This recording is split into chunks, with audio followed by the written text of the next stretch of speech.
Hello and welcome to Getting Your Money's Worth, the show that focuses on value. Our guest today is Sylvia Hewlett,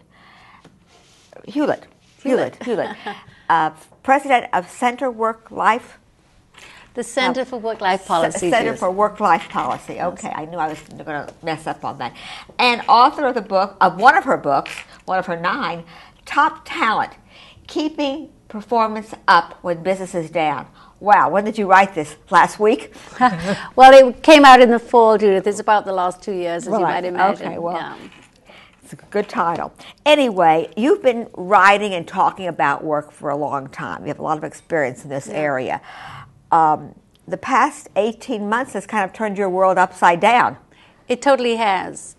This book started, when John Thain, the ex-head of Merrill Lynch, came to me and he said, something's going on at Merrill Lynch. Well, I'm glad they finally discovered it. I know. Some of my best people are walking out the door. Morale's through the floor. He said, why don't you come in with a research team and find out how we can re-energize, reinvigorate our top talent. So, I went in with a research team and we came up with some fascinating data. So fascinating that we ended up widening the study and looking at 30 companies, some of them on Wall Street, some of them on Main Street. And the thing we were examining was what was happening to the survivors, the folks you choose to hang on to in this, very bad economy we've had, and what's happening to engagement, loyalty, trust, that kind of stuff. Because so many people feel betrayed, undermined. Who are we talking about that feels betrayed now? The workers that are there or the folks on the outside who feel that they have been abused? Well, I think the obvious story is that, folks who get fired feel very badly. The not so obvious story is that a lot of the folks that get left behind also feel neglected, overworked, taken for granted. Don't they just feel happy they have a job, Sylvia? Well, that's what bosses feel they should feel. Yeah. But that's not happening. And I kind of think that's how taxpayers feel they should feel. Right, but I was inside private companies, and I think, let me give you one figure. Okay. In the wake of a massive layoff, 31% of the survivors will walk out the door. Really? Without a job? Without a job? This is the thing. The people you keep are your high performers. Right? You need to keep them happy, otherwise they will jump ship for someplace else. There's much more churn in this labor market than we think. And I think when folks get taken for granted, they're not getting raises, they're not getting bonuses, they feel that they're doing more with less, their team is depleted, they go work for a small employer, they start their own thing, they move to Dubai, who knows where they go. But what I can show in this data, there's much more moving around. And if you have a star player, you better pay attention because you can't take for granted that folks will just sit tight because there's a 10% unemployment rate. Well, let's just bring things back. Yeah. Let's just bring things back to where we are today. All this controversy about bonuses, bank bonuses, and the defense of them being, we have to keep our best people, or they'll leave. And lots of folks read that and say, leave for what? Right. Where are they going? After all, we do have an unemployment rate of 10%. Right. Banks have merged, and lots of economists say that 10%, if you add in all the people who stopped looking, could be closer to 17%. Right. Where are these, as you call them, survivors going? Okay. Well, there are some sectors that are expanding. Tech is expanding right this second. A lot of people are crossing sectors. But you see, I'm not saying somehow create, bonuses out of thin air, because if you've got a company that's downsizing, you can't find that kind of money. This book is about non-monetary rewards. Non-monetary. How do you pump up morale? How do you create more team spirit? How do you create recognition? So let's go there. Is it by saying thank you? Thank you is great. Can you imagine how few people ever say thank you? Oh, I know. You're putting in a 14-hour day and your salary is going down this year. You absolutely need someone to say you're doing a good job. Even handwritten thank you notes get kept in drawers for 3 years by top managers. They're so proud of it. But even more importantly is creating some flexibility. People are working about 28% more hours than they were 2 years ago. So giving them more control over when, how, and where work is done is huge. KPMG, an amazing story. Just last winter, they had we should tell her, it's a large accounting firm, right? KPMG. Right, yes. So they gave 11,000 of their professional staff, the folks they had chosen to keep, the option of taking a 4-day week, taking a 20% cut, taking a mini sabbatical, taking a 20% cut, or staying right where they were. And the reason that they did this is that they wanted to save 15% payroll without firing anyone. There was a huge morale lift. Everyone loved the idea that they were... women, mostly women probably. No, 50% of the people who took the flexible future were men. Really? Because they thought it was the first time that anyone had given the opportunity to take some time for themselves, and it being an honorable, celebrated thing. It was a blow for the company, it was a blow for their co-workers, because it meant that no one need get fired. But the unexpected thing was that engagement productivity went right through the roof. People were so grateful for this gift of time. I want to talk about that for a minute. Companies have downsized, and it seems as though slowly earnings are coming around. Mm-hmm. It's very slow, but we're saying, okay, there's a light at the end of the tunnel, but slow, slow, slow. Right. And in the beginning, companies just cut back. And now their earnings are up and their productivity is up. Doesn't that mean that a lot of those folks that were laid off have been replaced by people just working harder? And well, indeed, is that really a good thing for capitalism? Or well, what we find in this study, and there's a big database here, is that about 50% of everyone who has a job now is spending half their time looking for the next job. Really? They're so fed up with their context. And productivity is taking a big hit in a lot of places because people feel neglected. They feel that the big bosses have their eye on something. Where people will really just showing appreciation for a worker keep that person loyal to the job?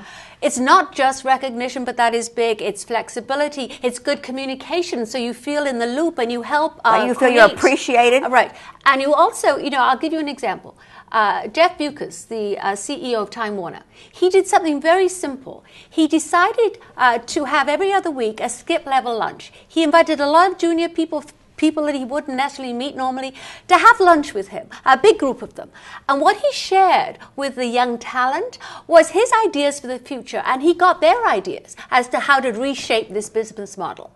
Well, overnight, the morale in that company went through the roof. So there are lots of ways. There are about 35, case examples in this book, how to use non-monetary rewards to really pump up your engagement and your productivity, and it doesn't involve any money at all, but really does very wonderful things in the bottom line. And after all, not having to hire someone new and train them is a real yes. boost to the bottom line. Absolutely. I want to talk about the job market a little bit now, and then I also want to I want to involve in that this thing you call the hidden brain drain trust. Yes, right. Yeah. There are groups of people in this country right now who are very underutilized. I don't know if you call them, what are they, what is that called, Generation Y or? The younger generation, Gen Y. Gen Y. And what is the generation called that is right past the baby boomers? Is that Generation X? Yes. I get mixed up. The ones in the middle. Yeah. No, but there are lots of folks that had to take an early retirement or have been laid off whose talent is being wasted in this country. Is that part of the hidden brain drain trust? And also, do you call the hidden brain drain trust these women who have left high corporate jobs and are now trying to get back in and can't find any place for themselves? Well, a big piece of the drain of talent is absolutely, women that get knocked out in their 30s. Or choose to stay home and raise their children now want to come back. Well, I can show that about 90% of them are trying to get back in. Right, no. But they're seen as suspect goods, because they are out of style, out of touch. But they are only out 2 to 3 years. They're not out 15 years. I mean, the data is kind of, good because it can show what's happening. You don't have to editorialize. So what should those people do, Sylvia? Well, I think that, a bunch of my companies, the ones in my group, are doing some programs to entice women back. For instance, Goldman Sachs just put in place something called a returnship, which is basically kind of an internship for a 35-year-old to get her back to work, give her some experience, a little bit of reskilling, some new contacts. Huge success. Tremendous amount. They have that for a 55-year-old? Well, I don't think it's dependent on age. If you've just had a short break from employment, you're totally eligible for this program. Right. Huge success. More women are working now than men? Indeed. How about that? Well, it's good news and it's bad news. Yeah, and I read, I don't know whether it's you or someplace else, that there's a big uptick, something like 28% of marriages where women are earning more than their husbands. Well, take this figure. For college grads in this country, right, 39% of women out earn their husbands or partners. 39 already. Yeah. Already. It's up about 10%. And there's more women on colleges now than men. That is true. But, in the Who are these women going to marry, Sylvia? Well, I think that there is an achievement gap now. Young women are outperforming young men, and that is a problem. Yeah. In the dating market, many men don't like, and I don't being with a woman who's and really, to tell you the truth, I don't know if women really want to be the primary breadwinner in a family. Do they? What are your experiences? Well, this is why it's a kind of good news, bad news story, because it is great the women have a better shot at fulfilling their potential, and I'm a big supporter of that. But, think about it. 25% of women are married to an unemployed man. Unemployed? Yes, or newly retired, forced out. Now, that's not a happy statistic. No, it's not. So I think some of these so-called gains disguise a lot of pain, a lot of burden, and I don't think we should avoid that. Right.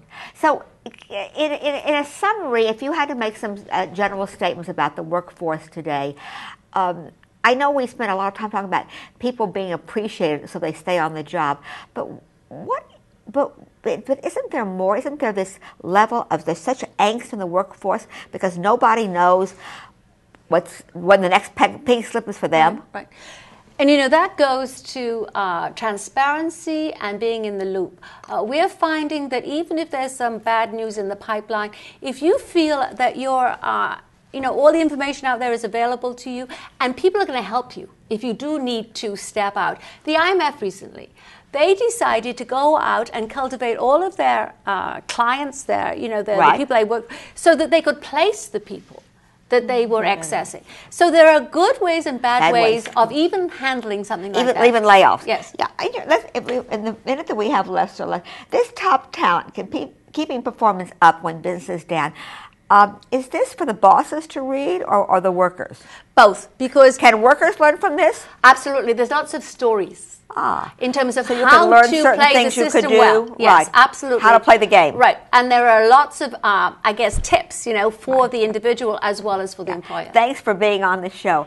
I'm Judith West, getting your money's worth.